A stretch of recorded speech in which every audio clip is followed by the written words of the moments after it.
அனைவருக்கும் வணக்கம்.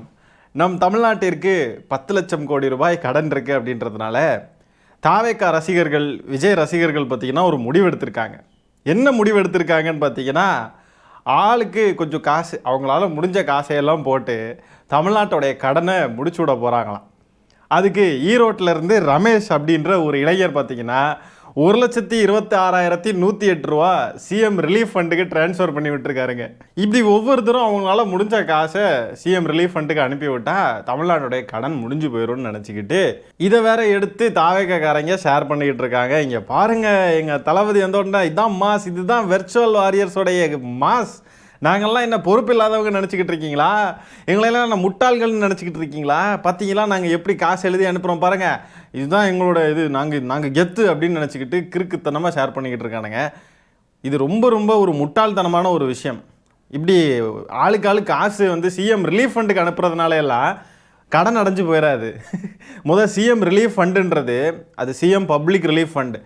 அது எதுக்காக இருக்குது அப்படின்னா, ஏதாவது ஒரு டிசாஸ்டர் நேரத்தில் ஏதாவது ஒரு மோசமான ஒரு நிலை வருது, கவர்மெண்ட் வந்து ஒரு லம்பான அமௌண்ட்டு மக்களுக்கு ஹெல்ப் பண்ணுறதுக்காக ஏதாவது தேவைப்படுது அப்படின்றப்போ தான் அந்த சிஎம் ரிலீஃப் ஃபண்ட்லேருந்து கையவே வைப்பாங்க. ஏதாவது ஒரு நிலைமை, ஏதாவது ஒரு நெருக்கடியான நிலைமை வருது அப்படின்னா தான் அந்த சிஎம் ரிலீஃப் ஃபண்டு அதுக்கு தான். அது பப்ளிக் வந்து கவர்மெண்ட்டுக்கு காசு அனுப்பலாம். அதுக்கு காசு அனுப்புனா கடன் அடைஞ்சிரும்னு நினச்சிக்கிட்டு இருக்காங்க. இது எவ்வளோ பெரிய ஒரு கேணத்தனமான ஒரு எண்ணம். இதுதான் சொல்கிறது, கொஞ்சம் கூட அடிப்படை அறிவில்லாத ஒரு கூட்டம் தான் இந்த தாவேக்கா கூட்டம். இந்த கூட்டம் வந்து வாக்களித்து என்ன பண்ணுறது, சிஎம் ஆக்கி வச்சுருக்காங்க. முதலாவதாக இந்த விஷயத்தை பற்றி நம்ம பேசுவோம். இப்போது இந்த காசு அனுப்பியிருக்காரு இந்த ஒரு நபர், 1,26,000 ரூபா, சரிங்களா? இந்த காசுன்றது போய் கடனை அடைக்காது. முதல்ல அது ஒரு விஷயம் நோட் பண்ணிக்கணும். கடனை எப்படி அடைக்கிறோம், கடனுடைய வட்டியை எப்படி கவர்மெண்ட் செலுத்துது அப்படின்னு பார்த்தீங்கன்னா, கவர்மெண்ட் உருவாக்கியிருக்கிற கவர்மெண்ட் உருவாக்கியிருக்கிற அந்த இன்ஃப்ராஸ்ட்ரக்சர்ஸின் மூலியமாக வேலை வாய்ப்புகள், ஹாஸ்பிட்டல், பஸ் ஸ்டாண்ட், அது இதுன்னு என்னெல்லாம் பண்ண முடியுதோ எல்லாத்தின் மூலியமாக வரக்கூடிய அந்த வருமானம் இருக்கு இல்லையா, அந்த வருமானங்களை வைத்து தான் கவர்மெண்ட் வந்து எல்லாத்தையும் மேனேஜ் பண்ணிக்கிட்டு இருக்கு. அது கடன் அடைக்கிறதா இருக்கட்டும், வேறு சம்பளம் போடுறதா இருக்கட்டும், கவர்மெண்ட்டில் வேலை பார்க்குறவங்களுக்கு, இப்படி பல விஷயங்களை கவர்மெண்ட் மேனேஜ் பண்ணுது. பொதுமக்களாகிய நாம் எல்லாரும் உழைக்கக்கூடிய காசுன்றது அது நம்ம காசு, நமக்காக தான் அந்த காசு. சிஎம் ரிலீஃப் ஃபண்டுக்கு நம்மளாக விருப்பப்பட்டு ஏதாவது ஒரு பேரிடர் காலத்தில் ஏதோ ஒரு டிசாஸ்டருக்கோ வந்து கவர்மெண்ட் இந்த பணத்தை பயன்படுத்திக்கிட்டோம் அப்படின்னு நம்மளாக விருப்பப்பட்டு அனுப்புகிற காசுன்றதை அனுப்பிக்கலாம். ஆனால் மற்றபடி நம்ம சம்பாதிக்கிற காசு எல்லாமே நமக்கு தான். நம்ம வரி கட்டுறது போக நம்ம கவர்மெண்ட்டுக்கு செலுத்தக்கூடிய காசு, நியாயமாக முறையாக செலுத்தக்கூடிய காசு இருக்கு இல்லையா, அது போக நம்ம சம்பாதிக்கிற காசு நமக்கு தான். அந்த காசை வச்சு நமக்கு தேவையான ஸ்பென்ஸ் இருக்கு இல்லையா, இப்போ தினமும் நம்ம செலவு பண்ணிக்கிட்டு இருப்போம். சாப்பாடு, துணிமணிகள், நம்ம பெட்ரோல் போடுறது முதற்கொண்டு எல்லா ஸ்பென்ஸும் நம்ம பண்ணிக்கிட்டு இருக்கோம். நம்ம ஸ்பெண்ட் பண்ணுறதின் மூலியமாக 4 பேர் அவங்கவுங்க பயனடைவாங்க, அவங்க வாழுவாங்க. அந்த காசை அவங்களும் 4 இடத்துல ஸ்பெண்ட் பண்ணுவாங்க. ஸோ எக்கனாமிக்ஸில் வந்து இது வந்து அப்படியே பரவிக்கிட்டே இருக்கும். அந்த காசு மக்களுக்குள்ளே புழங்கிக்கிட்டே இருக்கும். இப்போ நான் ஒரு 10,000 ரூபாய் வச்சுருக்கேன் அப்படின்னா, அந்த 10,000 ரூபாய் இன்றைக்கி நான் ஸ்பெண்ட் பண்ணுறேன் அப்படின்னா, பிரித்து நிறைய பேருக்கு ஸ்பெண்ட் பண்ணுறேன்னு வச்சுப்போமே. ஒரு இடத்துல 2,000 ரூபா ஸ்பெண்ட் பண்ணுறேன், ஒரு இடத்துல 5,000 ரூபா ஸ்பெண்ட் பண்ணுறேன் அப்படி இப்படின்னு வச்சுப்போமே. அந்த காசு பார்த்தீங்கன்னா திரும்ப அவங்க வேறு எதுலையாவது ஸ்பெண்ட் பண்ணுவாங்க, வேறு எங்கேயோ வந்து அந்த காசு சர்க்குலேட் ஆகிட்டே இருக்கும். அதனால ஒருத்தர் அவங்க தொழிலை பெருக்குவாங்க, இன்னொருத்தவங்க அவங்க படிப்புக்கான செலவை ஏதோ பண்ணுவாங்க, அப்படி இப்படின்ட்டு நம்ம சொல்லவே முடியாதுங்க. ஒவ்வொருத்தரும் ஒவ்வொரு விதமாக வளருவாங்க, அடுத்தடுத்த கட்டத்துக்கு போக வாய்ப்பு இருக்குது, இல்லை ஏதோ தேவையை பூர்த்தி பண்ணுவாங்க. இப்படி அந்த காசு வந்து சர்க்குலேட் ஆகும். இப்போ அந்த சிஎம் ரிலீஃப் ஃபண்டுக்கு அந்த காசை அனுப்பிவிட்டால் அது அங்கேயே போய் லாக் ஆயிரும். அதனால எந்த பிரயோஜனமே கிடையாது. அந்த காசை சும்மா பேங்க் அக்கௌண்ட்டில் வச்சுருந்தா கூட அது வந்து பேங்க்குக்கு யூஸ் ஆகும். ஏதோ வழியில் நம்மக்கிட்ட ஒரு காசு இருக்குன்னா அந்த காசு வந்து யூஸ்ஃபுல்லாக தான் இருந்துக்கிட்டு இருக்கும், சுற்றி இருக்கிற 4 பேரை வாழ வச்சுக்கிட்டு இருக்கோம், நம்மளும் உயருவோம், சம்திங் ஏதோ ஒன்று நடந்துக்கிட்டு இருக்கோம். ஆனால் இப்படி கடன் அடைக்கிறோன்னு சொல்லி காசு அனுப்புறதுனால எல்லாம் அங்கே போய் லாக் ஆயிரும். அதனால ஒரு பிரயோஜனமும் கிடையாது. தமிழ்நாட்டுடைய கடனை எவ்வளோ அடைக்கும் அந்த காசுன்னு பார்த்தீங்கன்னா 0. 1 ரூபா கூட நீங்கள் அனுப்புகிற காசு வந்து அங்கே பலன் அளிக்காது. இவங்க எல்லாரும் பார்த்தீங்கன்னா இந்த தமிழன் படத்தில் விஜய் காசு அனுப்புவார், அதை பார்த்துக்கிட்டு அப்படியே நம்மளும் செய்வோம் அப்படின்னு நினச்சிக்கிட்டு பண்ணிக்கிட்டு இருக்காங்க. கவர்மெண்ட் அப்படி ஒர்க் ஆகாதுடா, எக்கனாமிக்ஸ் அப்படி ஒர்க் ஆகாதுடா, புரிஞ்சு தொலைங்கடா. இதேமாரி இன்னொரு ஏதோ ஒரு பொண்ணும் பார்த்தீங்கன்னா அவங்க சேர்த்து வச்சுருந்த காசை அனுப்பிட்டாங்க அப்படின்ட்டுலாம் தகவல் வந்துச்சு. தயவு செஞ்சு நீங்கள் சம்பாதிச்ச காசு, நீங்கள் கஷ்டப்பட்டு உழைச்சி சம்பாதிச்ச காசு நீங்கள் உங்களுக்கு ஸ்பெண்ட் பண்ணுங்கள். இவ்வளோ தற்கொலைகளாக இருக்காதீங்க. அரசியல் தெரியாமல் இருக்கலாம், அதுக்காக அடிப்படை எக்கனாமிக்ஸே தெரியாமல் இருந்தால் என்னான்னு, ஐயோ இதுங்களை வச்சுக்கிட்டு நம்ம மேய்க்க வேண்டியது இருக்குது பாருங்கள். ஐயோ முடியலைங்க. இப்போ இப்படி ஒரு சினாரியோ வச்சுப்போம். இப்படி தாவேக்காரங்க, விஜய் ரசிகர்கள்லாம் இப்படி அறிவில்லாமல் நம்ம கவர்மெண்ட்டுக்கு காசு அனுப்பி விடலாம். நம்ம சிஎம் அண்ணன் கஜானா காலியாக இருக்குன்னு சொல்லிட்டாரு, கடன் வேறு 10 லட்சம் கோடி இருக்குன்னு சொல்லிட்டாரு.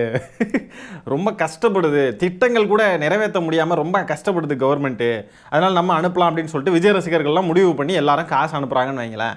என்ன நடக்கும்னு நினைக்கிறீங்க? மொத்தமாக ஒரு பெரிய எக்கனாமிக் கிரைசிஸே இங்கே வந்துடும். இப்படி சேர்த்து வச்சிருக்கிற காசு, தான் கஷ்டப்பட்டு உழைச்ச காசையெல்லாம் கொண்டு போய் எங்கேயோ கொண்டு போய் அப்படியே கொடுத்தா அது லாக் ஆகி போய் அதனால எந்த பிரயோஜனமும் இல்லாமல் ஆயிடுச்சுன்னு வச்சுக்கோங்களேன்.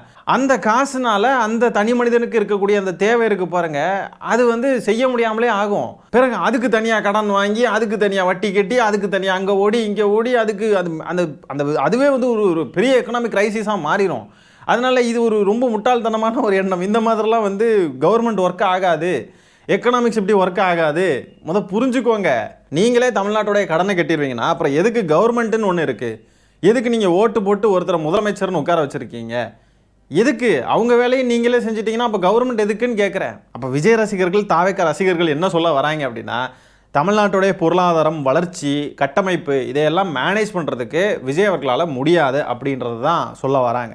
விஜய் அவர்களுக்கு நிர்வாக திறன் இருக்குன்னு சொன்னால் எல்லாத்தையும் மேனேஜ் பண்ணணுமே. எப்போவுமே கடன்றதை அப்சல்யூட் நம்பர்ஸில் பார்க்காதீங்க நம்ம பல தடவை சொல்லியாச்சு. அப்படி பார்த்தா அதோடைய விளைவு இப்படி தான் இருக்கும். ஏதோ தமிழ்நாடு தத்தளிச்சுக்கிட்டு இருக்கு, ஐயோ மாட்டிக்கிட்டோண்டா சாமி அப்படின்னு நினச்சிக்கிட்டு இருந்தால் ரொம்ப கஷ்டம். 10 லட்சம் கோடி ரூபா கடன் இருக்குது பாருங்க, ஐயோ எவ்வளோ பெரிய அமௌண்ட்டு அப்படின்ட்டு அப்படியே பெருசாக யோசிச்சா அது அப்படி தான் இருக்கும். ஆனால் ஒரு கவர்மெண்ட்டுக்கு இதெல்லாம் ரொம்ப நார்மல். உலகத்தில் கடன் வாங்காத நாடு அது, கடன் இல்லாமல் எந்த திட்டங்கள் நடக்குது. ஆகவே கடன்றது ரொம்ப ரொம்ப நார்மல். கடன் வாங்காமல் இங்கே எதுவுமே நடக்காது. ஒரு தனி மனிதனாக இருந்தாலும் கடன் வாங்கினா தான் அவன் அடுத்த கட்டத்துக்கு போக முடியும் அப்படின்னு ஒன்று இருக்குது. அது அப்சல்யூட் நம்பர்ஸில் பார்க்கக்கூடாது. ஒரு தனி மனிதன் அவனுடைய வருமானத்திற்கு ஏற்ற மாதிரி கடன் வாங்குறது நல்லது. அவன் வருமானத்துக்கு மீறி கடன் வாங்கினான்னா அவன் மாட்டிப்பான். அதே மாதிரி தான் ஒரு கவர்மெண்ட்டும் செயல்படுதுன்னு நம்ம பல தடவை சொல்லியாச்சு. ஆனால் 10 லட்சம் கோடி ரூபா கடன் இருக்குது, கஜானாவே வலிச்சிட்டாங்க அப்படின்னு விஜய் அவர்கள் சொல்கிறதின் மூலியமாக இந்த ரசிகர்களும் என்ன நினச்சிக்கிட்டு இருக்காங்கன்னா, ஐயோ விஜயனே ரொம்ப கஷ்டப்படுறாரு, கஜானாவே காலி பண்ணிட்டாங்க, திட்டங்கள்லாம் நடைமுறைப்படுத்த முடியல, ரொம்ப கஷ்டப்படுறாரு விஜயனே மேனேஜ் பண்ணுறதுக்கு, ஆகவே நம்ம காசு அனுப்பி கொஞ்சம் ஹெல்ப் பண்ணி நம்ம கான்ட்ரிபியூட் பண்ணி எப்படியாவது கடனை முடிச்சு விட்டுறலாம் அப்படி இப்படின்ட்டு முட்டாள்தனமாக நினச்சிக்கிட்டு இருக்காங்க. ஆகவே தாவேக்கா ரசிகர்கள் நீங்கள் என்ன பண்ணுங்க அப்படின்னா, இந்த மாதிரி காசு அனுப்பி நாங்கள் கவர்மெண்ட்டோடைய கடனை தீர்க்க போகிறோம் அப்படின்னு முட்டாள்தனமாக இதெல்லாம் பண்ணுறதை விட்டுட்டு ப்ராப்பராக நீங்கள் என்ன செய்யலான்னா, விஜய் அவர்கள் சொன்ன திட்டத்தை எல்லாம் நடைமுறைப்படுத்துகிறாரா? விஜய் அவர்கள் தமிழ்நாட்டுடைய இன்ஃப்ராஸ்ட்ரக்சர் கட்டமைப்பு இதெல்லாம் ப்ராப்பராக டெவலப் பண்ணுறாரா? பள்ளிகள், கல்லூரிகள், மருத்துவமனைகள், பஸ் ஸ்டாண்டு அது இதுன்னு எல்லாத்தையும் இவர் டெவலப் பண்ணுறாரா ப்ராப்பராக? மக்கள் நிறைய பேர் இதனால் பலனடைஞ்சு மக்களுடைய பொருளாதாரம், வருமானம் எல்லாம் இன்னும் இன்க்ரீஸ் ஆகிறதுக்கான வேலைகளை பார்க்குறாரா? இன்னும் நிறைய முதலீடுகளை ஈர்க்கிறாரா? நிறைய கம்பெனிஸை தமிழ்நாட்டுக்குள்ளே கொண்டு வராரா? அதனால இன்னும் பல லட்சம் பேருக்கு வேலை கிடைக்குதா? அப்படி வேலை கிடைக்கிறவங்கெல்லாம் வந்து நல்லா சம்பாதிச்சு அவங்க வந்து இன்னும் கவர்மெண்ட்டுக்கு நல்லா டேக்ஸ் கொடுக்கறதுக்கு கான்ட்ரிபியூட் பண்ணுவாங்களா? இதையெல்லாம் தான் நீங்கள் ஃபோக்கஸ் பண்ணணுமே இல்லையே. ஒரே ஒரு தனி மனிதர் நினச்ச உடனே அப்படியே எல்லாரும் சேர்ந்து காசை கொடுத்து கவர்மெண்ட்டை டக்குன்னு நம்ம மாற்றிடலாம், இதெல்லாம் ரொம்ப முட்டாள்தனம். கவர்மெண்ட்டோடைய வேலையே இங்கே இருக்கிற மக்களுடைய லைஃப்பை வந்து இம்ப்ரூவ் பண்ணுறது தான். இங்கே வந்து கடன் அவ்வளோ இருக்குது இவ்வளோ இருக்குன்னு நினச்சிக்கிட்டு இருக்கிறதுலாம் ஒரு மிகப்பெரும் முட்டாள்தனம். அப்படி தமிழ்நாட்டுடைய கடனை அடைச்சே ஆகணும் அப்படின்னு சொல்லிட்டு விஜய் ரசிகர்கள்லாம் ரொம்ப ஆசைப்படுறாங்கன்னா, விஜய் அண்ணங்கிட்டே சில பல கோடிகளை தர சொல்லுங்கள். சிஎம் விஜய் அவர்கள் வந்து பல கோடிகள் வச்சுருக்காரு இல்லையா? ஆதவர்ஜுனா பல கோடி ரூபாய் சொத்து வச்சுருக்காரு, நிறைய பேர் வச்சுருக்காங்க. அவங்கெல்லாம் காசெல்லாம் நல்லா வச்சுருக்காங்க, பணத்தில் கொளுத்து போய் தான் இருக்காங்க.